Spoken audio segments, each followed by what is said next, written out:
Hey there, I'm John Esch. You might be wondering, what is a roof deck? Or maybe, how do I know if my roof plywood needs to be replaced?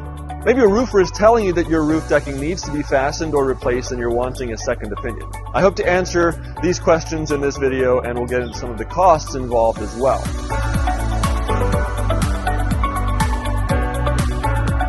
When a roofer talks about decking or sheathing or a roof deck, they're talking about the plywood or other structural materials that makes up the actual surface of the roof. Think of it this way. You have the rafters or the trusses which make the attic space. On top of them, sheathing like plywood or OSB is used, assuming it's a steep roof, to make an even surface and kind of hold the roof together. Then on top of that roof deck, the roof waterproofing materials like shingles or metal. Same idea for flat roofs, except sometimes the roof deck might be something like a metal B deck, or you might hear terms like concrete, gypsum deck, or tectum decking. I'm not going to get into that as that's more of the commercial side of it.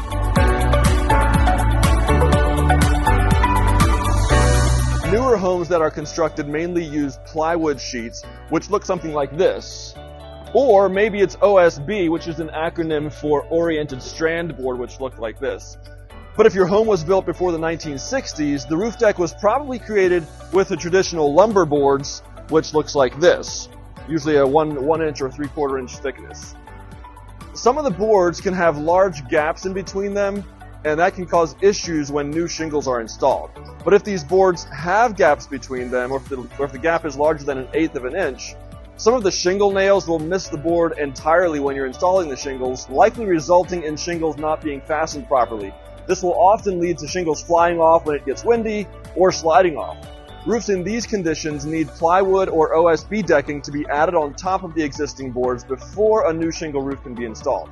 Metal roofing can often be installed over boards like this without new sheathing, so you might want to consider that as opposed to shingles if you have that board deck. When the waterproofing materials like shingles fail, water then seeps into the roof deck and can cause rot. It is imperative that a roofer inspect the roof deck while the roof is being replaced. Any rotted or structurally unsound pieces need to be replaced so the new roof isn't compromised. When installing the roofing materials on a soft or damaged roof deck, the nails used to install the shingles won't hold. You can then lose entire sections of the roof or shingles due to wind or even just gravity with them sliding off. Moisture buildup from the inside of the roof in the attic space is also a big problem we encounter. Sometimes a bathroom fan vents into the attic space instead of going through the roof.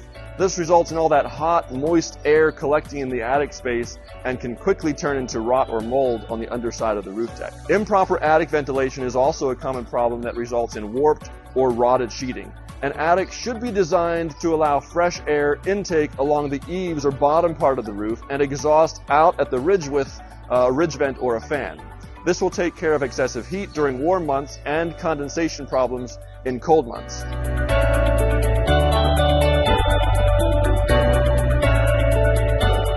Wood shake roofs were typically installed on a wood lath strip, so like a narrow board, instead of on a solid roof deck like plywood or OSB. If you're replacing a slate or a shake roof with shingles, a new roof deck will almost always be necessary for the shingles to be installed properly. On houses 40 years or newer, extensive rot on the wood deck is pretty unusual. On average, we might replace maybe 3 to 5 pieces of sheeting on a typical house roof replacement if it was designed properly when the house was built.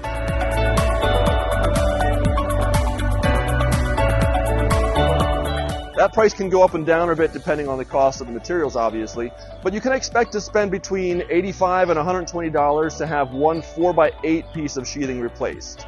That can go down a bit if you're replacing the whole roof deck because obviously you have some labor savings. For example, a 1,500 square foot roof that is walkable, not crazy steep, you'd probably need approximately 55 pieces of sheathing. So at $80 a piece, you'd be looking at around $4,500 or so to have new sheathing installed on the entire roof. If you have boards as your roof deck and a few need to be replaced, you can expect costs of around $8 to $12 per linear foot of board replaced.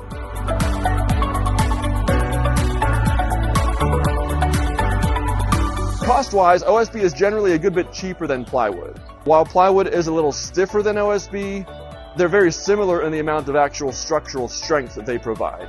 In terms of moisture resistance, it's a toss-up. OSB typically takes a little longer to get saturated than plywood, but once it is saturated, it takes longer to dry and pretty much loses a large amount of its structural integrity. Plywood, on the other hand, will start to delaminate when it is exposed to moisture, meaning the layers or plies begin coming apart. However, once it's dried out, if it's not rotten anyways, it will retain much of its strength. So what's the better option?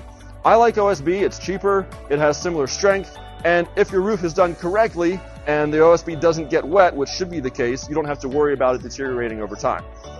So, there you have it. I hope I've been able to give you an understanding of what a roof deck is, along with some pointers, whether you're wondering about costs, longevity, strength, and types of roof decks out there. See ya!